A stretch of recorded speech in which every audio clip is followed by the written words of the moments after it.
E a neuroinflamação, como a Juliana tinha comentado anteriormente, ela é tão séria que a gente sabe que ela está ligada intrinsecamente a processos neurodegenerativos, como demências, como um Parkinson, como Alzheimer, sabe? Como as várias demências que existem. Por exemplo, até uma demência alcoólica, né? Que a gente sabe que pacientes alcoolistas, se eles fizerem, né, pararem de beber, fizerem uma reposição das vitaminas B, que são as neuroprotetoras, né, e ter uma alimentação regular, automaticamente nós vamos ter um processo de neuroproteção. É exatamente isso. Não basta você estar cheio de vitaminas e tal, né? Toma um punhado de remédio lá, vitamina C, vitamina D, polivitamínico, vitamina K, vitamina C, vitamina. Toma um punhado de remédio, de vitaminas e come fast food, né? Não tem sentido isso. Então, é a soma de uma alimentação saudável, a diminuição da ingesta de alimentos que não são benéficos, podem ser gostosos. Ninguém diz, né? Nunca mais vou comer um hambúrguer na vida. Não. Eu acho isso até anti-saúde mental, né? Quando a gente fala nunca mais alguma coisa que você gosta. Sim. Pode, mas que isso não seja uma rotina, que isso não seja, né, uma coisa que você largou de mão e tá deixando descer ladeira abaixo. Eu trabalho muito isso também, sabe, Raquel? Que às vezes teve um abuso maior que a gente vai ter que ter um controle durante um tempo. Mas que o ideal é que a gente faça esse controle para que nunca chegue no ponto de você deixar de comer, de você falar assim, olha, nunca mais eu vou fazer algo que eu gosto de fazer.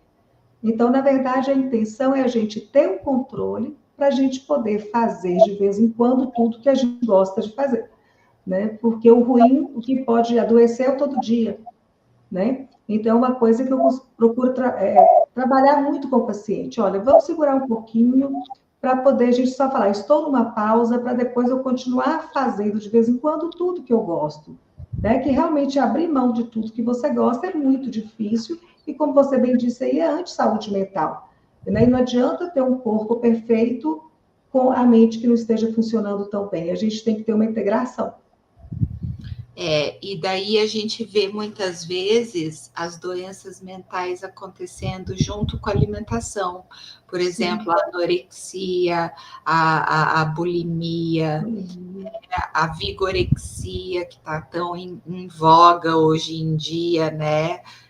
A busca por um corpo perfeito a qualquer custo, né? Então, isso não é saudável. Isso são a ortorexia, que às vezes as pessoas nem percebem que é um transtorno, né? Que é esse costume de comer saudável, mas em excesso, né? Não é simplesmente comer saudável. Eu só como se eu sei de onde produziu, se foi eu que preparei, se eu sei a tabela nutricional de tudo, e com isso a pessoa começa a fazer tantas retiradas, porque as coisas não estão adequadas ao que ela pensa que é saudável, que ela começa a subnutrir, né? E perde o relacionamento social, porque fora da casa, do controle dela, ela não vai ter nada que seja aquilo que ela planejou. Então, ela vai se isolando cada vez mais, ela desnutre e perde o convívio social, e com isso vem o adoecimento mental. Então, a gente fala que a ortorexia é a doença que disfarça de comer saudável, né? E que muitas vezes as pessoas não conseguem perceber a diferença. Interessante, isso acontece realmente. Eu tenho colegas, inclusive, de turma, que tem isso, que não vão nos encontros de turma, porque a gente sempre faz um fim de semana, né, num hotel all inclusive, e não tem só comida saudável, gente, tem batata frita. E uma vez eu fui fazer o prato do filhinho dela e botei batata frita, meu Deus, eu quase apanhei, né? Mas era um momento ali que as crianças todas estavam comendo batata frita e ela passou a não frequentar mais os encontros de turma. Muito triste isso, sabe? Ah, não, vamos almoçar, vamos, mas tem que ser em lugar tal, sabe? E restringindo o convívio social e restringindo sua vida de saúde mental também, porque nem todo mundo é obrigado a gostar das mesmas coisas que você, né? E isso faz o convívio social. E sem convívio social, não tem saúde mental. Ninguém vive numa ilha. Tanto que a dieta considerada mais saudável, que já ganhou o prêmio, inclusive, da Unesco, né, se tornou patrimônio imaterial da humanidade, é a dieta mediterrânea. Porque, na grande verdade, ela não é uma dieta, ela é um estilo de vida. Né? Ela, se você olhar como se é a base de uma dieta mediterrânea, ela não coloca tantas colheres disso, tantos daquilo. Ela coloca que você deve comer o quê? São alimentos ricos em azeite, frutas, vegetais, grãos integrais, mas que sejam alimentos produzidos pela comunidade, inclusive para poder incentivar o comércio local e a interação social entre aquele grupo de indivíduos.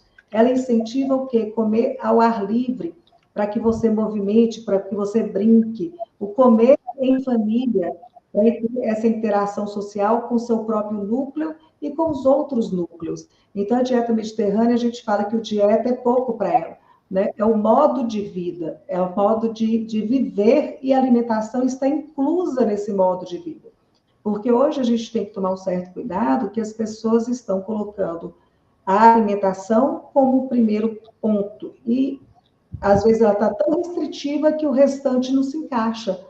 Né? Então, a gente tem que colocar que a alimentação faz parte da minha vida, para que eu me sinta bem, para que eu possa viver com a minha família e com os outros. Né? Não é o contrário. A gente tem que ter uma excelente alimentação para estar bem, para viver a vida. Né? E não ficar tendo a vida restrita porque a alimentação não nos permite. E Ju, conta pra gente se existe algum, né? Tem tantas dietas na moda, dieta low carb, dieta que você só come proteína, dieta que dieta da lua, dieta da gelatina, dieta da. Porque de uma nova, né, Raquel? E, infelizmente, assim, a gente está rodeado de muitos mitos em volta aí dessas dietas, né, que elas, na verdade, focam em um emagrecimento rápido, que nem sempre é da maneira adequada, que é perdendo gordura, ganho de musculatura, preservação dos micronutrientes, que você já falou alguns aqui, como os do complexo B, que são tão essenciais, entre outros. Então, a gente tem que tomar muito cuidado, né, gente, quando você vai escolher aí uma dieta da moda. Então, essas dietas muito restritivas, quase sempre elas não são ideais. Elas vão te depletar de várias coisas importantes.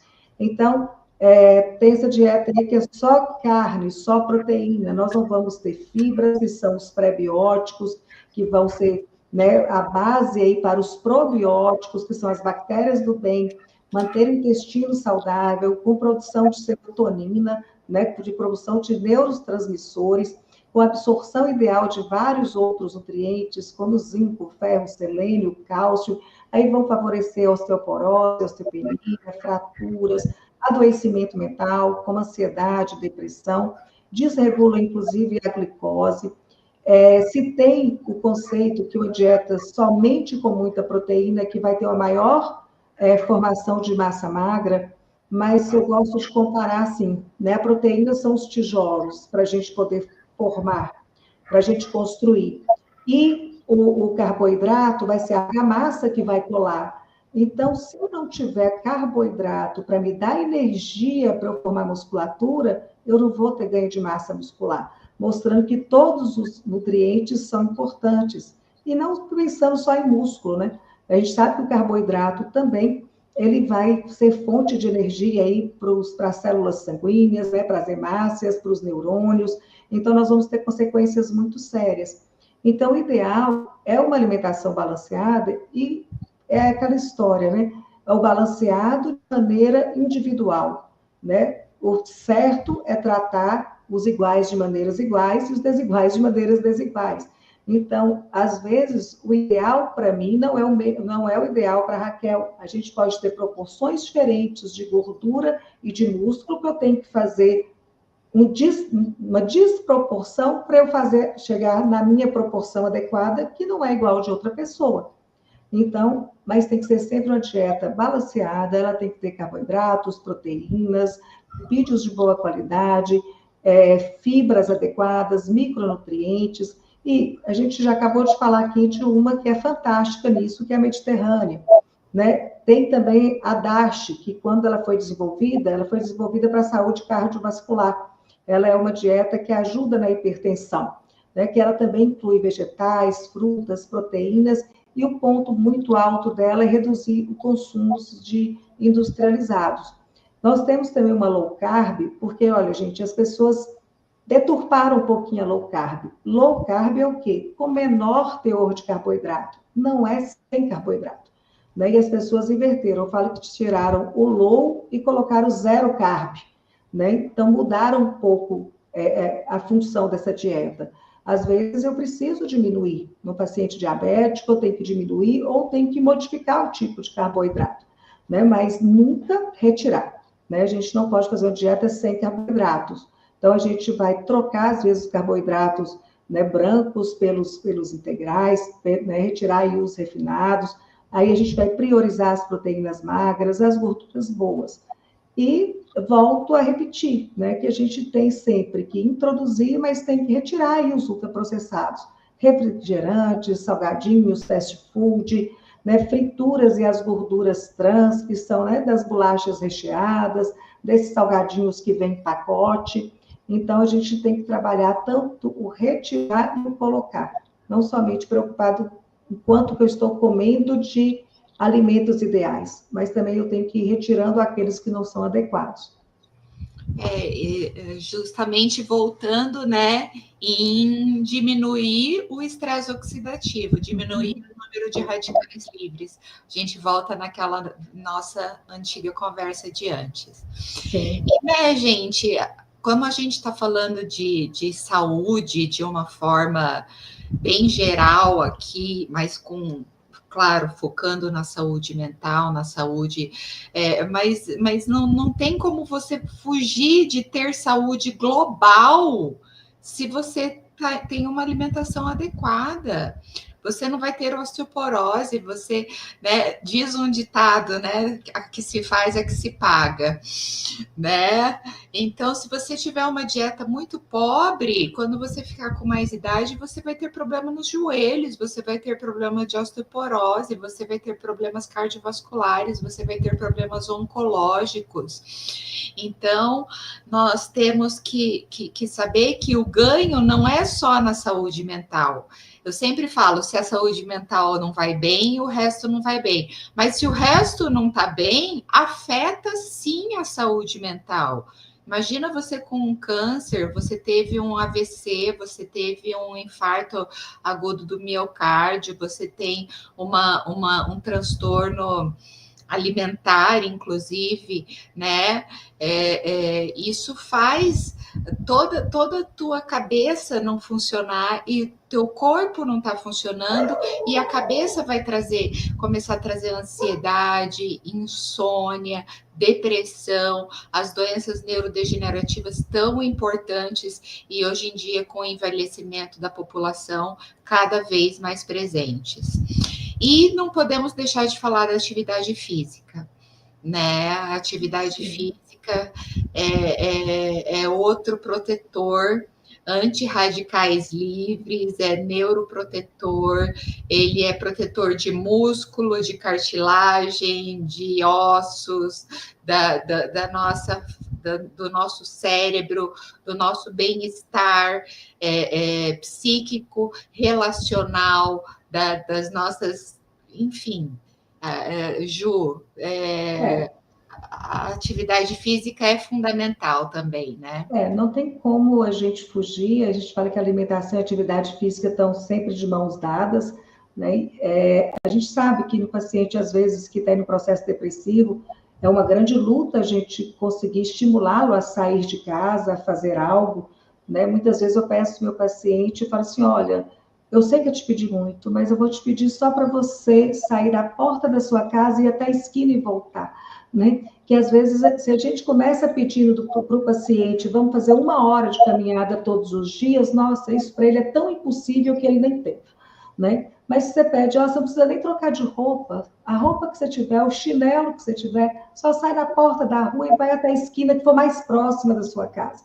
Daqui 1 semana, quem sabe ele pega o outro lado e vai para o que é mais longe um pouquinho, daqui 1 mês ele começa a dar uma volta, né, no quarteirão, ele já consegue sair daquele porto seguro, que é olhar o portão da casa para voltar, que é onde ele está se sentindo seguro naquele momento.